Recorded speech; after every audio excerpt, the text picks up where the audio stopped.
अब हम लोग अयोध्या नेशनल हाईवे को छोड़ करके अयोध्या की उन गलियों में प्रवेश कर रहे हैं जहां से हम श्री राम जन्मभूमि या प्रमुख मंदिरों के दर्शन के लिए प्रस्थान करते हैं।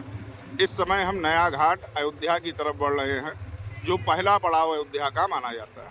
अयोध्या के प्रमुख चौराहे पर खड़े हैं। इसको बंधा तिराहा नया घाट के नाम से जाना जाता है। जिस प्रकार मैं अपने दर्शकों को दिखाना चाहता हूँ कि सामने जो बोर्ड है श्री राम जन्मभूमि हनुमानगढ़ी दिगंबर अखाड़ा व कनक भवन, इसकी दूरी यहाँ तय है।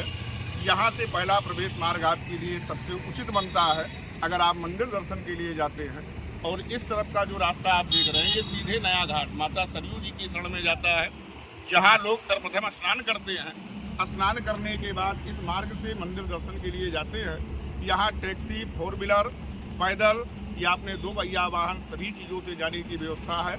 और इसी प्रकार आप राम जन्मभूमि मंदिर हनुमानगढ़ी कनक भवन जाएंगे, जो मैं भी आपको लेकर के चलूँगा। हर चौराहे, हर पड़ाव पर आपको बताऊँगा कि कहाँ आप नाश्ता कर सकते हैं, कहाँ भोजन की व्यवस्था है, कहाँ बैठने की व्यवस्था है। इसकी संपूर्ण जानकारी मैं आपको देता रहूँगा। अब मैं आपको अयोध्या माता सरयू जी की शरण में ले चलता हूँ। वैसे तो विशेषता अयोध्या की यही है कि अयोध्या में सर्वप्रथम माता सरयू जी का स्नान कर लेने मात्र से मनुष्य के सारे पाप क्षीण हो जाते हैं। हम लोग इस समय अयोध्या नया घाट पहुंच चुके हैं, जहां सरयू नदी स्नान करने के लिए 2 मार्ग यात्रियों के लिए हैं। पहला मार्ग ये है जो कच्चे घाट की तरफ जाता है और दूसरा मार्ग ये है जो पक्के घाट की तरफ जाता है। दोनों घाटों पे 365 घाट है, जहां लोग आकर के स्नान व अयोध्या की यात्रा को शुरू करते हैं। इसके बाद हम आपको ले चलते हैं श्री राम जन्मभूमि मंदिर की तरफ, जहाँ प्रसिद्ध मंदिरों का दर्शन है।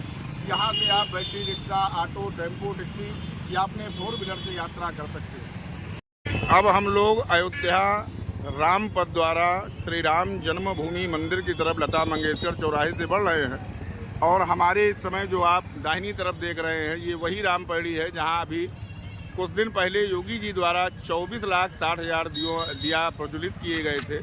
चलिए हम चलते हैं श्री राम जन्मभूमि, अपने दर्शकों को दिखाते हैं कि जो राम पथ है पहले ये बहुत छोटी छोटी गलियाँ हुआ करती थी।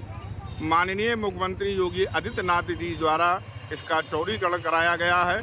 अब यह रास्ता श्री राम जन्मभूमि मंदिर पहुंचने के लिए बहुत ही आसान हो गया है। यहाँ से राम जन्मभूमि मंदिर की दूरी मात्र 2 किलोमीटर रहती है। इस मार्ग में सबसे खास बात आपको देखने को जो मिलेगी, जो सरकार द्वारा एक मकान का नक्शा डिज़ाइन किया गया है। हर दुकान और हर मकान में आप बाहरी नक्शा उस प्रकार नक्काशी से पाएंगे। अब हम नया घाट से तुलसी उद्यान की तरफ बढ़ रहे हैं, जहां तुलसीदास जी ने बैठ करके रामायण लिखी थी। उसके बाद फिर उसके आगे का रास्ता हनुमानगढ़ी, श्री हनुमानगढ़ी मंदिर पहुंचेगा। उसके बाद राम जन्मभूमि हम लोग पहुंचेंगे। ये आप पहुंच गए हैं तुलसी उद्यान, जहां श्री तुलसीदास जी बैठ करके रामायण लिखा करते थे। यात्रीगण यहाँ बैठ करके थोड़ा सा आराम भी कर सकते हैं। ये व्यवस्था प्रशासन द्वारा कराई गई है और राम पथ पे हम बराबर चले जा रहे हैं। अभी हाल में ही राम पथ पर ये लाइटिंग का काम हुआ है, जिससे तीर्थ यात्रियों को रात्रि के समय भी बहुत ही अच्छा यात्रा करने का अवसर है।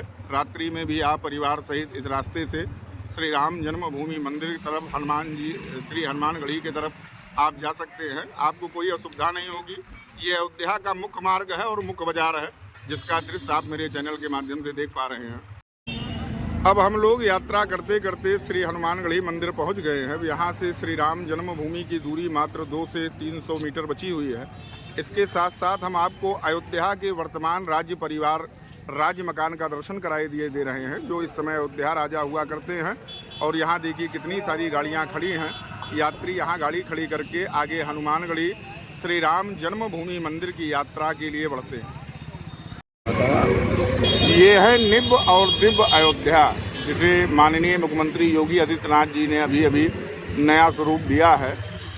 इस समय हम राम जन्मभूमि मंदिर की तरफ बढ़ रहे हैं। प्रशासन का मानना है कि प्राण प्रतिष्ठा तक लाखों की संख्या में श्रद्धालु आएंगे।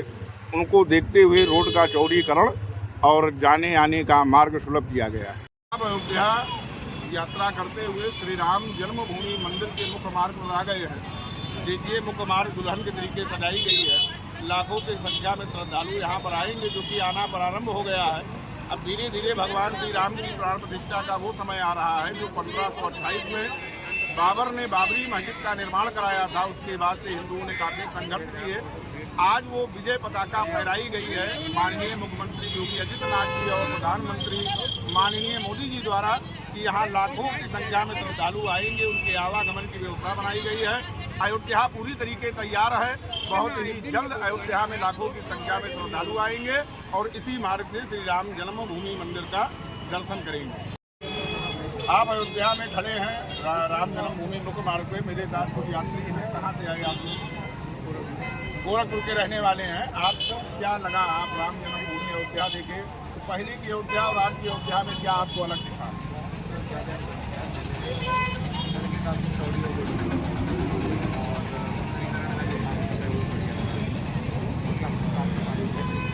इनका कहना है कि अयोध्या पहले से बहुत ही नई हो गई है योगी और मोदी जी के माध्यम से, और अयोध्या की रोड भी चौड़ीकरण हो गया है। यात्रियों को सुविधा काफ़ी हो रही है। और उन्होंने राम जन्मभूमि मंदिर का दर्शन किया तो उन्होंने वो रूप देखा जो इन्होंने कल्पना की। सरल ही मार्ग से आप लोगों ने श्री राम जन्मभूमि मंदिर श्री हनुमानगढ़ी कनक भवन का दर्शन आपको हमने अपने चैनल के माध्यम से कराया। अयोध्या से जुड़ी किसी भी विषय की जानकारी आप मुझसे ले सकते हैं मेरे चैनल पर या कमेंट बॉक्स में कमेंट करके। मैं आपको सभी रास्ते बताऊंगा। होटल ठहरने की व्यवस्था, यात्री किराया, ऑटो का, बैटरी रिक्शा का, किस प्रकार अयोध्या में दर्शन मार्ग करने का तरीका है, वो सबके बारे में आपको बताऊंगा। इसी के साथ आज का एपिसोड समाप्त करता हूं। अगले एपिसोड में फिर आपसे मैं मिलूंगा एक नई स्टोरी लेकर के। आपका अपना चहेता कर्मराज पांडे। जय श्री राम।